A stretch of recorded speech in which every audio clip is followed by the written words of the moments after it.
नवाज शरीफ पर जुल्म करने वाला एक ही किरदार अंजाम को पहुंच रहा है। मरीम नवाज ओकाड़ा में मुस्लिम लीग नून के इंतखाबी जलसे से खिताब करते हुए मरीम नवाज ने कहा कि ये सब नवाज शरीफ नहीं बल्कि कुदरत का निजाम जालिमों से इंतकाम ले रहा है। कुदरत ने सुमोटो नोटिस ले लिया है। मरीम नवाज ने कहा कि पीटीआई का इंतखाबी निशान बल्ला नहीं बल्कि वो डंडा था जो उन्होंने हाथ में पकड़ाकर गरीब अवाम पर चलाया।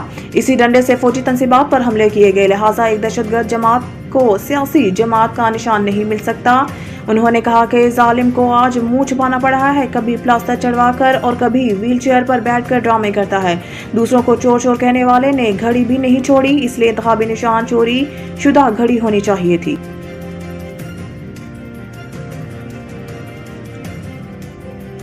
इलेक्शन कमीशन ने सेनेट की करारदाद पर इलेक्शन मुलतवी करने से इनकार कर दिया। इलेक्शन कमीशन ने मुल्क में 8 फरवरी को शेड्यूल्ड इंतखाबात मुलतवी कराने से मुतालिक सेनेट की मंजूर करदा करारदाद पर सेनेट सेक्रेटेरिएट को मरासला भेज दिया। इलेक्शन कमीशन ने मरासले में कहा है कि आपकी करारदाद का जायजा लिया। इलेक्शन कमीशन ने सदर मुमलिकत की मुशावरत से 8 फरवरी को पोलिंग की तारीख का ऐलान किया। इलेक्शन कमीशन के मरासले में मजीद कहा गया कि अमन व अमान के लिए निगरान हुकूमतों को हदायत जारी की है। सुप्रीम कोर्ट में इस अज़म का इजहार किया कि 8 फरवरी को इंतखाबात मुनक्किद करवाएंगे, जबकि माजी में आम इंतखाबात और मुकामी हुकूमतों के इंतखाबात सर्दियों में हुए हैं। लिहाजा इस मरहले पर इलेक्शन मुलतवी करना मुनासिब मशवरा नहीं और इस वक्त आम इंतखाबात 2024 को मुलतवी नहीं किया जा सकता।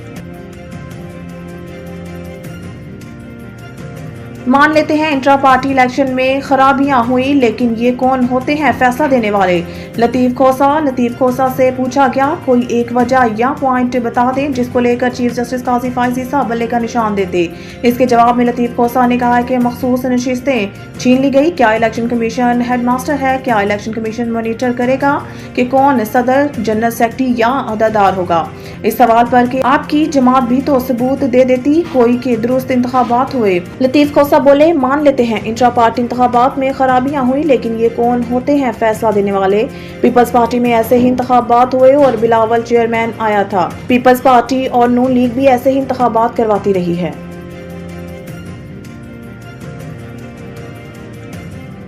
बुशरा बीबी ने दौरान इद्दत निकाह केस इस्लामाबाद हाई कोर्ट में चैलेंज कर दिया। बुशरा बीबी ने इद्दत के दौरान निकाह का केस इस्लामाबाद हाई कोर्ट में चैलेंज कर दिया। इस हवाले से वकला की जानिब से केस को आज ही समाअत के लिए मुकर्रर कराने की कोशिश की जा रही है। बुशरा बीबी की जानिब से दायर की गई दरख्वास्त में इस्तदा की गई है कि एडिशनल सेशन जज ईस्ट का 11 जनवरी का फैसला कलअदम करा दिया जाए। बुशरा बीबी और इनके कानूनी शोहर के खिलाफ दरख्वास्त बदनीयती पर मबनी है।